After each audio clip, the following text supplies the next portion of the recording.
Put a finger down if you've just finished watching all 22 episodes of The Polygamist and you genuinely felt like you recognize almost every character because you've seen a version of them in your community or lived experience.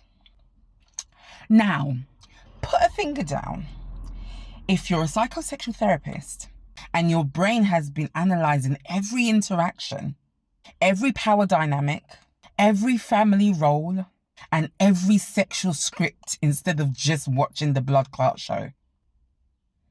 Put a finger down if because of that, you've got so much to say. Okay, let me get into it then. And just in case you don't know who I am, my name is Sylvia. I'm a sex and relationship therapist. I work with people to help them to create not only the sexy life they want, but the sexy life they deserve. Because knowledge is foreplay, and that is the only way you're going to get that sexy life you want. All right, I need to break down as much as I can what I learned watching The Polygamist on Netflix. And I can't lie to you guys, it felt in certain areas that I was seeing different glimpses of my childhood, different glimpses of family dynamics.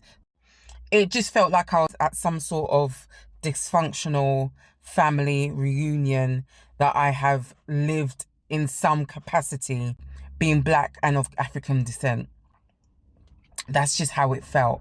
I don't know no Black person who doesn't know someone who has some or all of Jonas's traits. No, I like every Black human being that I know knows a man who's a womanizer, a cheater, who's married and cheats on his wife, who's married and cheats on his wife and his wife knows it and accepts it and is compliant to it, who's a businessman who has side chicks, who uses his power based on his own agendas. And I'm not saying that's all in one person. Now, I'm only talking from my perspective because, as you can see, I'm deliciously melanated and it is what it is. And I'm not saying as well, all Black men are like that. No, that's not what I'm saying. But what I am saying is I recognize the ones that are through Jonas. Yeah. Basically, Jonas was an amalgamation of all the unfaithful types or all the unfaithful archetypes that are out there. Let me just put it that way. Yeah. Because it was just so familiar. It just brought up so many themes that I see played out in everyday life in my community. It took me into the present with obviously being an adult and seeing friends that are going through things, having clients that are going through things, myself and the things that I've been through. It just really hit different. It's such a well-made series. You've got to watch it if you haven't. So the long and short of it, I'll just tell you a little bit about it. The patriarch, who is the polygamist, is a self-made businessman. He's a CEO, and he more or less just represents how wealth can be intrinsically woven into power and abuse, basically. And we could just see how his success was used to wield control and also manipulate and silence the ones around him, silence everyone around him, basically. And we see this a lot where, you know, financial wealth, power, success is conflated into sexual entitlement. And it basically shows up by this one person's desire dictating how others around him acts. And definitely blurs the lines between love, obligation, and leverage. Yeah, that's basically the long and short of it. And if I was to put my sex therapy hat on, when a power dynamic is so stark, this leads to relationships that are built on dependency rather than genuine connection. Most of the relationships that was developed by the polygamist all had its roots in those people depending on the polygamist based on what he had used to leverage their compliance.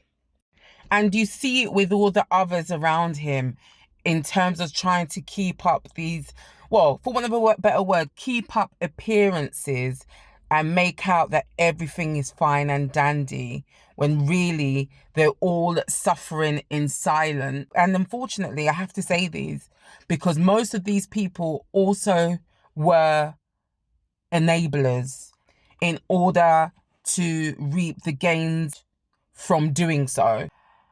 And yeah, we have enablers in our culture that enable such men to do such things, and even women. Listen, I'm not going to sit here and pretend that I don't know friends that have had to do more than what they were meant to do in order to get to where they wanted to get to, and it was through women culprits. Let me just put it that way. Yeah, I'm not going to sit here and do that. Like I said, where power is, there is the possibility of it being misused, but it also depends on that person's integrity as to whether they're going to leverage that power to gain things that they're not meant to be gaining. And like I said, all these enablers have their own reasons. Fear of financial ruin, loss of social status, or even deeply ingrained beliefs that you must fight for your marriage at all costs. And it played out in this show because you saw a lot of women fighting each other for this man's attention and resources, rather than coming together and fighting these patriarchal structures that actually binded them together.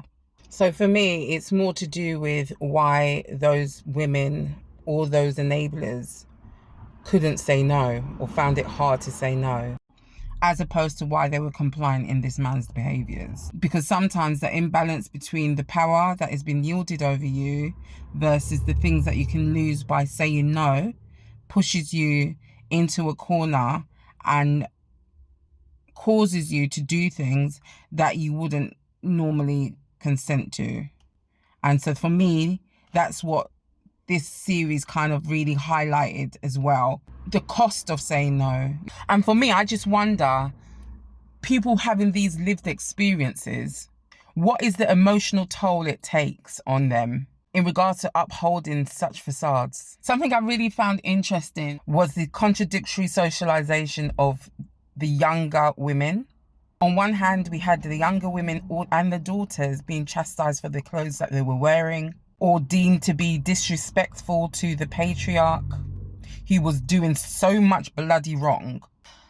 And we had elders, should we say, advising women or some of the married women to actually use those things, such as wearing revealing clothes, to entice their partner who was doing so much wrong.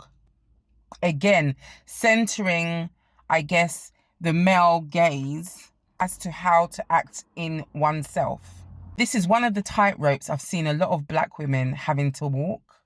On one hand, you have your mums or your aunties who might have good intentions, instilling modesty in their daughters to protect them from any type of quote unquote shame, whilst simultaneously, and perhaps also unconsciously, promoting attractiveness as a means to secure a desirable or wealthy partner. And think about it, this creates such internal conflict that I feel like has been normalized in my culture, in how some black women present themselves, present their body, their sexuality, and even self-worth, and how much of an impact that can actually have on our psychosexual development. It was deep, man. It was deep. Oh, that sounded deep right there. But yeah, it was deep. It was so deep.